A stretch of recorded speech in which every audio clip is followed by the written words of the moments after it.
ఇదొక్కటి. సార్ అమ్మాయిలంటేనే మోసం, అందరూ మోసగత్తిలే. మగాళ్ళు మాత్రం మంచోళ్ళ? నిజంగా లవ్ చేస్తున్నారా? టైం పాస్ కేగా. టైం పాసా? మాకా మీకా? ఓకే ఓకే, ప్రేమలో బాధించబడ్డ వాళ్ళు ఆడవాళ్ళ లేక మగవాళ్ళ అనే దాని గురించి మనం మాట్లాడుకుంటున్నాం.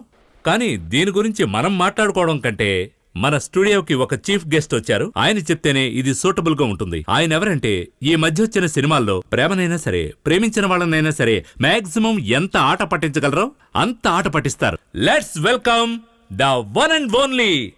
అది నేను చెప్పను, మీరే చూడండి.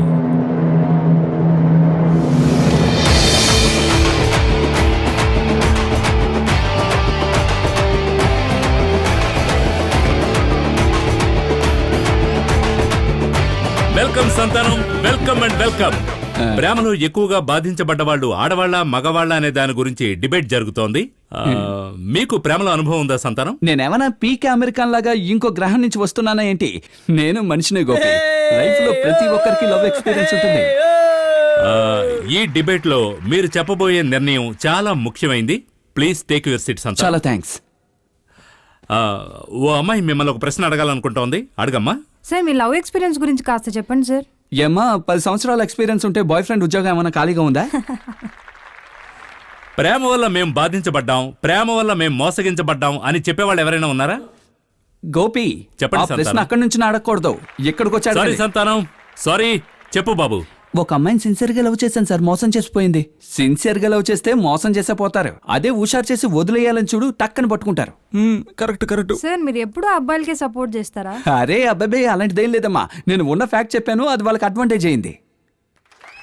సంతానం, మామూలుగా అబ్బాయిలో ఓ సందేహం ఉంటుంది. అదేంటంటే, అమ్మాయిని మనసు అర్థం చేసుకోలేం, ఈ అమ్మాయిని మనసు అర్థం చేసుకోలేమని ఫీల్ అవుతూ ఉంటారు. దాని గురించి మీ ఒపీనియన్? అలా చెప్పే పిల్లలు ఇంకా అప్డేట్ అవ్వలేదని అనిపిస్తుంది గోపి. యాక్చువల్ గా ఇప్పుడంతా అమ్మాయిల వాట్సాప్ స్టేటస్ చూసే వాళ్ళు ఎలాంటి వాళ్ళని ఈజీగా తెలుసుకోవాలి. అలాగా ఎలా చెప్తున్నారు? ఒక అమ్మాయి స్టేటస్ లో అవైలబుల్ అని వేసిందనుకో, తను ఎవరైనా ప్రపోజ్ చేయొచ్చని I అర్థం. see. అదే ఫీలింగ్ ఇరిటేటింగ్ అని వేసుంటే ఆ అమ్మాయి లవరు ఇంకొక దాంతో హుషారయ్యాడని ఓ, అర్థం.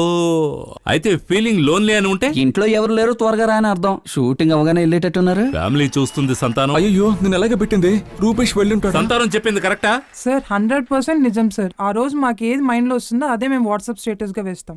మైక్ ఆ అమ్మాయికి ఇవ్వండి. అలాంటిదే లేదు సార్. మైక్ పైన ఇవ్వండి. సార్ అదే నిజం sir. When your intelligence is hijacked by the hormone, the love is not settling in the body system. So, love failure అయినప్పుడు మీ మానసిక స్థితి ఎలా ఉంది? డోర్ లాక్ చేసి ఏడ్చండి సార్. నీ మొహం ఏడు మొహం లాగే ఉంది. ఆ అమ్మాయికి ఇవ్వండి.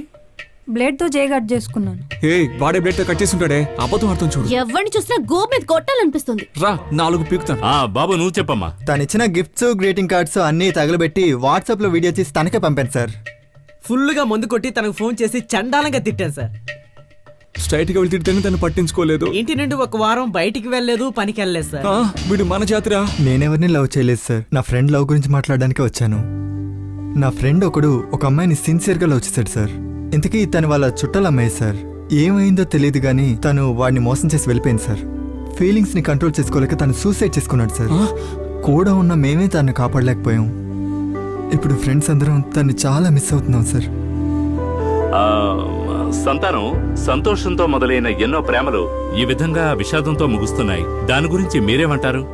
అంటే యాక్చువల్ గా ఆయన చెప్పారు నా ఫ్రెండ్ నేను మిస్ అయ్యానని. నిజానికి ఇలాంటి మంచి ఫ్రెండ్ని మిస్ అయ్యి వాడైపోయాడు.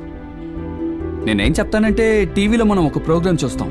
ఆ ప్రోగ్రామ్ నచ్చకపోతే మనం టీవీ విరగొడతామా ఏంటి? ఛానల్ మార్చుకుని ఇంకో మంచి ప్రోగ్రామ్ చూస్తాం. అలా మన జీవితంలో ఏదైనా ఒక సమస్య వస్తే ఆ సమస్య వల్ల మన జీవితాన్ని అంతం చేసుకోకూడదు, మరో మంచి విషయం కోసం వెతుక్కుంటూ వెళ్ళాలి. ఒక విషయం చెప్తాను, మీరు బాగా అర్థం చేసుకోండి. ఒక అమ్మాయి మోసం చేసిందని ఆ అమ్మాయి కోసం చనిపోయేవాడో లేక ఆ అమ్మాయిని చంపాలనుకున్నవాడో మగవాడు కాదు. ఇలాంటి వాడిని మిస్ చేశామని ఆ అమ్మాయి ఫీల్ అయ్యేలా బతికి చూపిస్తాడు చూడు, వాడే మగవాడు. Well said Santhanam, well said. Brilliant, really brilliant. మీ ఇరువురికి నేను ఒక మాట చెప్పాలనుకుంటున్నాను. లవ్ కు సంబంధించి వెతుక్కుంటూ వస్తే టేక్ కేర్, వదిలిపోతే డోంట్ కేర్. లైఫ్ లో ప్రతి సెకండ్ ఎంజాయ్ చేస్తూ బతకండి. బతకడం కోసమేనండి బ్రతుకు. 1000 ఏళ్ళు బ్రతకండి. సూపర్. లవ్ లో ఎంత పెద్ద ప్రాబ్లమ్స్ ఉన్నా కూడా ఇంతకంటే గొప్ప నిర్వచనం ఎవ్వరు ఇవ్వలేరు. ఖచ్చితంగా ఇది మీ ఇరువురికి అర్థమైంది అనుకుంటున్నాను. మళ్ళీ ఇంకొకసారి మరొక అద్భుతమైన ప్రోగ్రామ్ తో మీ ముందుకు వస్తాను. అంతవరకు సెలవు. మీ బడవ గోపి విత్ సంతానం. ఒక అమ్మాయి మోసం చేసిందని ఆ అమ్మాయి కోసం చనిపోయేవాడో లేక ఆ అమ్మాయిని చంపాలనుకున్నవాడో మగవాడు కాదు. ఇలాంటి వాడిని మిస్ చేశామని ఆ అమ్మాయి ఫీల్ అయ్యేలా బతికి చూపిస్తాడు చూడు, వాడే మగవాడు.